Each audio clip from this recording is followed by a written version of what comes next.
स्वागत है बच्चों आप सभी का अपने YouTube चैनल एडुकेट एकेडमी में। मैं गौतम सर। और आज का जो हमारा मेन टॉपिक है वो है हमारा 6 सेमेस्टर वाले बच्चे जितने भी हैं बीए प्रोग्राम सोल के, उनका सेमेस्टर 6 से जो हमारा हिस्ट्री से लिया गया है चैप्टर, जो हमारा टॉपिक है वो युगों से दिल्ली जो दिया गया, Delhi thought as the age, उसके बारे में जेनरिक इलेक्टिव के बारे में हम पढ़ेंगे, आज जानेंगे। हमारे कौन कौन से क्वेश्चंस जो हैं अपकमिंग एग्ज़ाम के अंदर, जो हमारे 2 तारीख को एग्ज़ाम है उसमें कौन कौन से हमारे क्वेश्चंस इंपॉर्टेंट है जो आएंगे, उसके बारे में हम आपको बताएंगे। तो चलिए आज हम जानेंगे दिल्ली के बारे में, तमाम दिल्ली की पूरी सुविधाओं के बारे में, दिल्ली कब से बनी, कौन कौन से मुग़लों ने दिल्ली के अंदर शासन किया और कौन कौन से क्वेश्चन हमारे आएंगे, हमें क्या पढ़ना है जिसके अंदर हम 75 आउट ऑफ 75 लेकर आ सकते हैं। तो इस वीडियो को शुरू से लेकर लास्ट तक ज़रूर देखें। आपको इंपॉर्टेंट क्वेश्चन से स्टार्ट करवाते हैं। चलिए स्टार्ट करते हैं हम, ठीक है। तो चलिए हम देखते हैं यहाँ पे सबसे पहला हमारा जो क्वेश्चन है इंपॉर्टेंट, दिल्ली के प्रौद्योगिक से आए ऐतिहासिक स्थल इस बात के प्रमाण हैं कि यह इलाका निवासियों के लिए आकर्षक था। तो भाई हम बोल देते हैं कि इसके अंदर पूछा गया है दिल्ली के प्रागैतिहासिक से आप ऐतिहासिक स्थल इस बात के प्रमाण से मिलता है कि जिसमें कि निवासियों के लिए आकर्षक रहा है। क्यों? हाँ, क्योंकि दिल्ली के अंदर वो बहुत सारी तमाम चीज़ें हैं। दिल्ली के अंदर फतेहपुर सिकरी, महरौली, श्री फोर्ट और भी तमाम, तुगलकाबाद, ऐसे कई तमाम जगहें हैं। हौज खास हो गया हमारा, जो कि क्या करती है, लोगों को आकर्षित करती है। तो ये हमारा पहला क्वेश्चन है, इसको कर लेना है आपको, ठीक है, बहुत ही इंपॉर्टेंट है। इंद्रप्रस्थ के संदर्भ में क्या पुरातत्व और मिथक के बीच संबंध स्थापित करना संभव है? इंद्रप्रस्थ क्या है भाई? इंद्रप्रस्थ तो आपने सुना होगा, पांडवों के टाइम में वो भी रही है इंद्रप्रस्थ। और इंद्रप्रस्थ क्या है? भारत की पहली जो राजधानी जो हम कहते हैं, ठीक है, तो वो क्या थी? इंद्रप्रस्थ थी। इंद्रप्रस्थ के अंदर सबसे बड़ी बात यह है कि इंद्रप्रस्थ जो हमारा है, जो काफ़ी इसके अंदर पुराण हमें कई चीज़ें मिली हैं जिसके अंदर एविडेंस के ज़रिए बातें भी की गई है। इंद्रप्रस्थ को ही हमारा पहला जो अंग्रेज़ों के टाइम पीरियड में उसकी राजधानी बोली जाती थी भारत की। तो ये है, उसके बीच में कई मिथक रहे हैं, कई लोगों ने उसको अलग अलग संदर्भ में जोड़ा है। और आज भी इंद्रप्रस्थ है, जो कि आपने देखा होगा हमारा प्रगति मैदान के आसपास। हम बात कर रहे 13वीं और 14वीं शताब्दी में महरौली का सिरी के संदर्भ। सिरी भाई है क्या? शेरशाह सूरी द्वारा बनाए गए सिरी के अंदर क्या क्या चीज़ें हैं वो आपको बतानी है। सिरी एक गुंबद है जिसके अंदर बनाया गया था, एक तरीके से किला मान लो, ठीक है। तो इसके बारे में आपको बताना है, इसके अंदर क्या क्या चीज़ें की गई थी। आगे है गालिब, 19वीं सदी के दिल्ली के किस शैली प्रकार के कवि हैं? गालिब के बारे में आपने से जो गज़ल है, तो मैं आपको एक बता दूं, दिल्ली में जो हमारा नई दिल्ली की तरफ क्या है, जहाँ पे माता सुंदरी कॉलेज है, वहाँ पर एक गालिब का वो भी बनाया गया ऑडिटोरियम, पूरा एकदम बहुत स्ट्रक्चर बाइट बनाया गया, क्योंकि गालिब का बहुत अच्छा है, जहाँ पर कि उनके संगीत, गज़ल वगैरह सब चीज़ दिए गए हैं, ठीक है। गालिब बहुत बड़े उस टाइम के वो रहे थे गज़लकार। हम दिल्ली में सितंबर 1857 को विनाश और विध्वंस के रूप में कैसे वर्णित करते हैं? तो भाई दिल्ली को हम कैसे विध्वंस का शहर मानते हैं? 1857 की क्रांति वो क्रांति है जिस समय ब्रिटिश ने क्या किया, भारत के तमाम जगहों पर क्या किया, कब्जा किया। और उसमें से एक दिल्ली भी हमारा था, जिसमें कि बहादुर शाह जफ़र उस समय हमारे यहाँ के मुग़ल बादशाह थे और उनके ऊपर भी कब्ज़ा किया। तो एक तरीके से पूरे भारत के अलग अलग पार्ट में उन्होंने तहस नहस कर दिया और पूर्ण रूप से भारत के ऊपर कब्जा कर लिया, मेरठ, दिल्ली वगैरह इन सभी जगहों पर, ठीक है। तो इसीलिए उस काल को हम क्या कहते हैं? विध्वंस का काल। विध्वंस मतलब काल क्या होता है? बर्बादी का समय। और उसके बाद दिया गया है दिल्ली में 1857 के बाद में जीवन का विश्लेषण करें। फिर उसके बाद अंग्रेज़ों द्वारा बनाए गए बहुत सारे मॉन्यूमेंट, सीपी हम ये बता दें आपको, और भी बहुत सारे कॉलेज है जो बनाए गए, जीसस एंड मैरी कॉलेज, ठीक है, लेडी आर्विंग कॉलेज, ठीक है। तो ये कुछ चीज़ें बनाई गई है। तो ये तरह हमारे कुछ इंपॉर्टेंट क्वेश्चन। एक और है हमारा,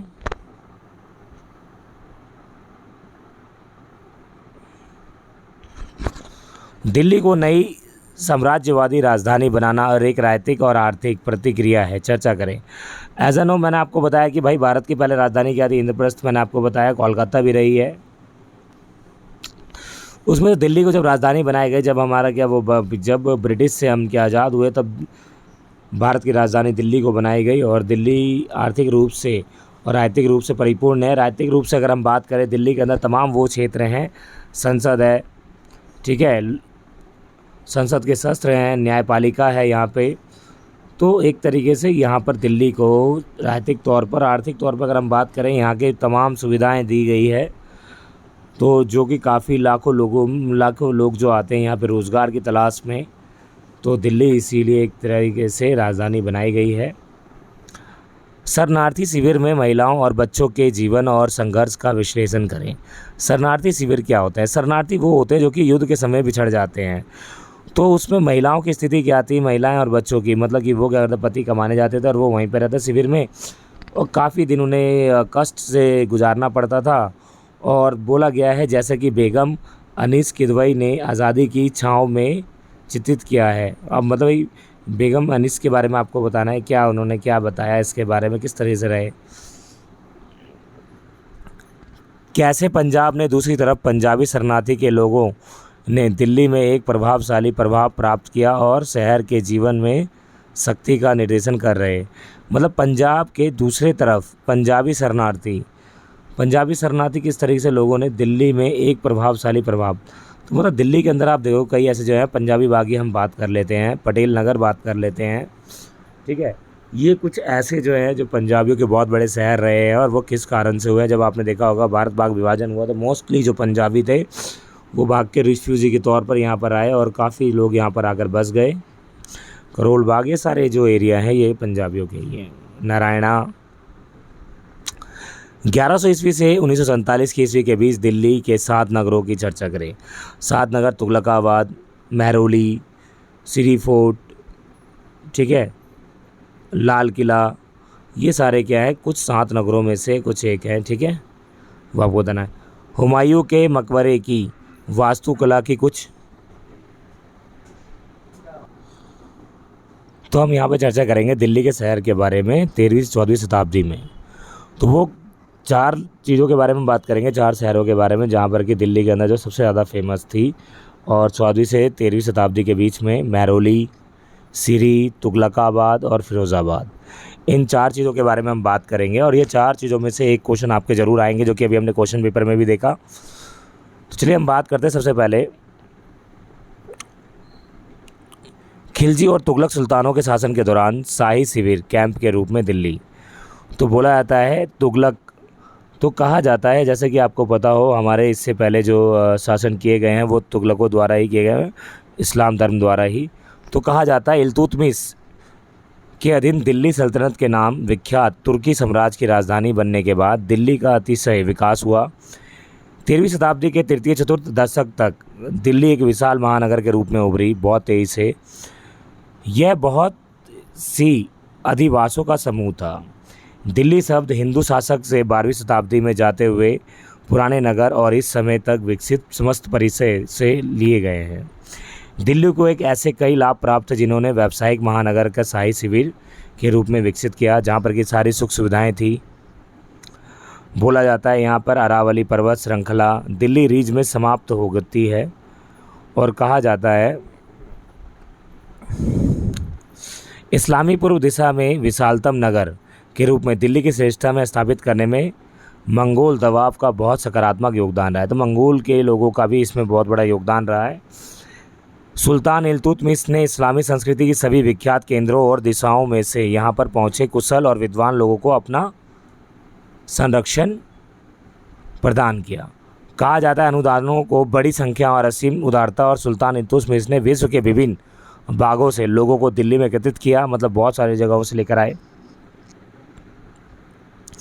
चंगेज़ खां द्वारा उत्पन्न विपत्ति ने 1220 और 21 में खुरासन के समस्त मुख्य नगरों और निराजपुर, इन सभी जगहों पर कब्ज़ा किया। दिल्ली के उस टाइम पे बहुत ज़्यादा आते हैं। सिरी फोर्ट, किसके बारे में? सिरी फोर्ट के बारे में भी हम बात कर रहे हैं। सिरी से एक हमारा आया हुआ है। अलाउद्दीन खिलजी के अधीन साहिब शिविर सिरी अलाउद्दीन खिलजी के शासनकाल में निर्माण था। कैदू के नेतृत्व में ओगुतई और चगताई खानदोस कबीले के एशिया में सम्मिलित भारत ने मंगोल इलाके को नई तीव्रता प्रदान दी। अलाउद्दीन के शासनकाल में मंगोलों की आघात शक्ति में अचानक वृद्धि हुई। संपूर्ण दोआब और यहाँ तक कि गंगा के आगे के क्षेत्र मंगोल आक्रमण की सीमा में आ गए। स्वयं दिल्ली मंगोल आक्रमण का निशाना बन गई। 2 बार घेरेबंदी के अधीन हुई। इससे जनसंख्या को सुदृढ़ दीवारों के अंदर रखना आवश्यक हो गया। तो दिल्ली के अंदर भाई चारों तरफ से दीवारें बना दी गई। तत्कालीन मंगोल आक्रमणियों के समय में सिरी बनाया गया। सिरी ने मुख्यालय के रूप में अलाउद्दीन की सेवा की, इसीलिए यहाँ एक नई गढ़ी बनवाई गई। कहा जाता है तारीख ए फिरोज शाही निम्नलिखित शब्दों में उल्लेख किया गया है। जैसा कि सिरी के बारे में अगर जानते हैं, सिरी समतल बंजर भूमि था जो कि इसके उत्तर पूर्व में दिल्ली के पुराने शहर लगभग सटा हुआ था। 1296 में भित्ति युक्त राजधानी प्रवेश करने से पूर्व अलाउद्दीन ने अपनी सेना यहाँ टिकाई थी। मुगल सेनापति कुतलुक खाजा राजधानी पर हमला किया और तब वह भित्तिबद्ध राजधानी बाहर भी आ गए। मैदान में उसने अपना तंबू गड़ाया और कहा जाता है प्रथमतः सिरी के अधिवास को लश्कर और लश्करगाह कुतुब दिल्ली के नगर से नाम से जाना जाता था। यह 2 तथ्यों से स्पष्ट होता है कि पहला, शेख निज़ामुद्दीन ने लश्कर शहर के बीच दूरी पर एक टिप्पणी की। उनके शिष्य अमीर हसन सिज्जी ने संत वचनों को फदवाई उल फुआद के नाम से जाहिर किया। कहा जाता है जो हमारा सिरी फोर्ट है, अलाउद्दीन खिलजी द्वारा सिरी और कुतुब दिल्ली की जलीय आवश्यकताओं की पूर्ति के लिए हौज ए अलाई और हौज ए खास नाम के एक तालाब उत्खनन करवाया गया। ठीक है, ये कुतुब दिल्ली के 2 मील दक्षिण के स्थित शहर के बहुत नज़दीक आबादी वाले हिस्से में था और कहा जाता है अलाउद्दीन खिलजी द्वारा सिरी को दारुल खिलाफा घोषित कर दिया गया। कुतुब दिल्ली नाम दिया गया इसका नाम।